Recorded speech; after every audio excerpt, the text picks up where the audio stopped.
These giant mummified bodies and giant fossils and bones, really you can't pin to any particular location. They were finding them in Greece, they were finding them in Italy, they were finding them in the Middle East, they were finding them in America. And even if you write off a few of those as perhaps a hoax or a misinterpretation of something else, you're still left with a tremendous amount of evidence to show that there were these giant beings at some point walking the earth.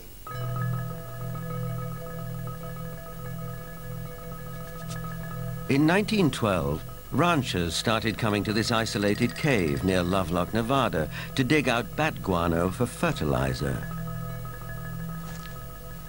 Inside, a surprise was waiting for them. They began excavating the 10 to 15 feet of guano that was here in this cave.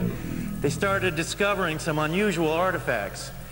They found duck decoys and baskets, other things for hunting and fishing in the nearby lake that's now drying up. But then they made some very unusual discoveries, and those were of red-haired giants that were mummified. These giants were 6.5 to 7 feet tall. In many cases, they were mummified, wrapped up like Egyptian mummies, and they had long red hair going down to their shoulders. The ranchers couldn't explain it. It was the strangest thing they'd ever seen.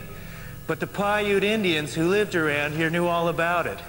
In fact, back in 1883, Sarah Winnemucca, a Paiute Indian princess, had written a book called Life Among the Paiutes. In that book, she talked all about the giant, red-haired people who used to live around this lake and live in this cave. She claimed they were cannibals. That tribe would eat the dead. They would make war on my people. My people went to work and gathered wood to fill up the mouth of the cave. At last my people set it on fire and called out to them, "Give up or you will die." But no answer came. Now, one of the great mysteries of the West is what happened to these giants? There was nearly 60 skeletons brought out of this cave, but today they're nowhere to be found. Is it that there is some kind of archaeological cover-up that has occurred here? Something that concerns giants? Perhaps the entire story may be a rural legend, or like tons of buffalo bones, the remains may have been burned and used with the bat guano as fertilizer. Whatever the explanation, proof that there were giants here has disappeared. Yet at the same time, tantalizing clues to their existence can be found all over the world.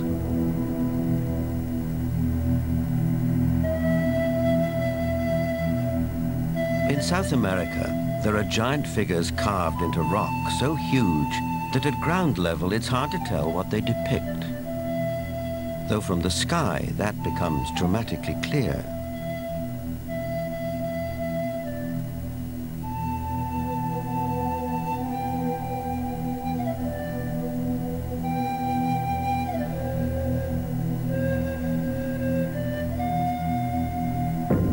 This one in Chile, known as Cerro Unitas, at over 300 feet high, is believed to be the largest representation of a human-like figure in the world. Who carved it and why remains a mystery.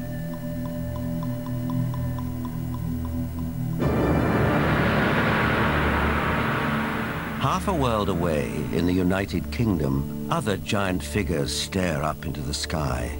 This one is known as Cerne Abbas near Shaftesbury. Cut into the chalky hillside, no one knows how long ago, it may represent the mythical hero Hercules. 160 miles away, the Long Man of Wilmington, 280 feet from head to toe. It emerges from the English hillside like a giant god from another era. Britain is crowded with such sites associated with giants. An authority on English folklore and the giants of Britain is Jennifer Westwood. In the beginning, in Britain, it was inhabited only by giants. And in those days, it was called Albion. And after the fall of Troy, a hero called Brutus came here with all his men and decided to conquer Albion. And so they battled for a bit with all these very savage giants.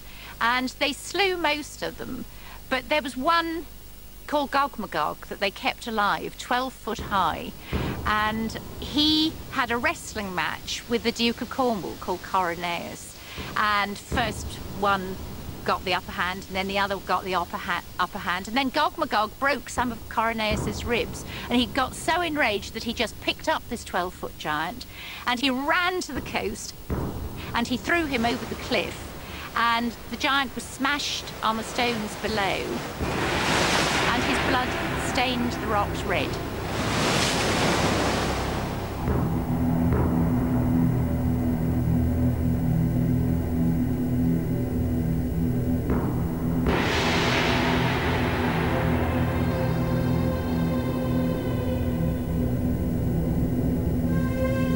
Giants also figure in the mythology of Stonehenge, arguably the most famous megalithic structure in the world. These massive standing stones, the largest 30 feet tall and weighing 50 tons, were erected here thousands of years ago. The early Britons called the stone circle the Giant's Dance and believed giants had built it.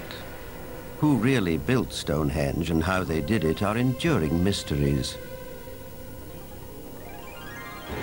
Perhaps in the end, we have to turn to legends for an answer. This was somebody in the past with a technology that we don't have, or a magical skill we don't have, creating these things.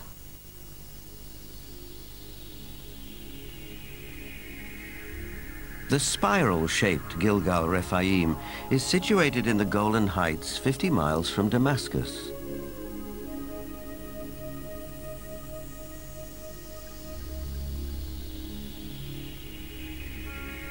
Constructed from an estimated 40,000 tons of loose rocks, it is remarkably reminiscent of Stonehenge.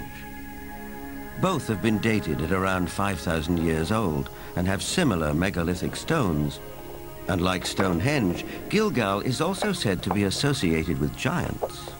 Only in this case, there's biblical text which seems to support the claim.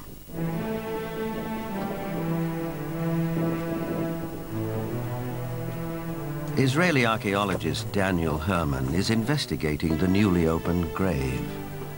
This is a tomb of someone, obviously a very powerful man. Look at the size of the stone slabs used. This must have taken an enormous amount of time and effort to construct.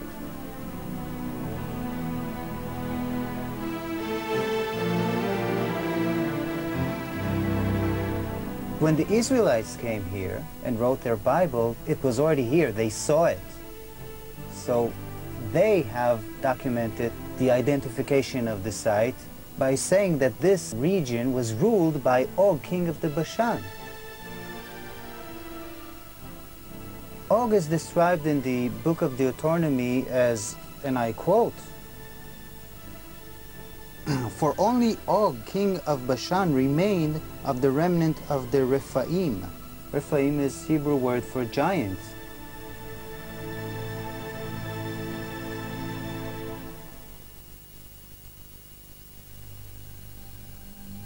The surface of our planet is strewn with gigantic constructions dating back thousands of years.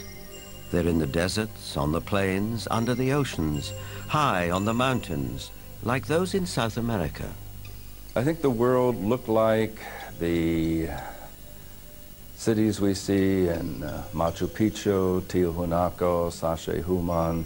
I think it was a world peopled by giants who structured their buildings out of massive building blocks, 500-ton, 250-ton blocks.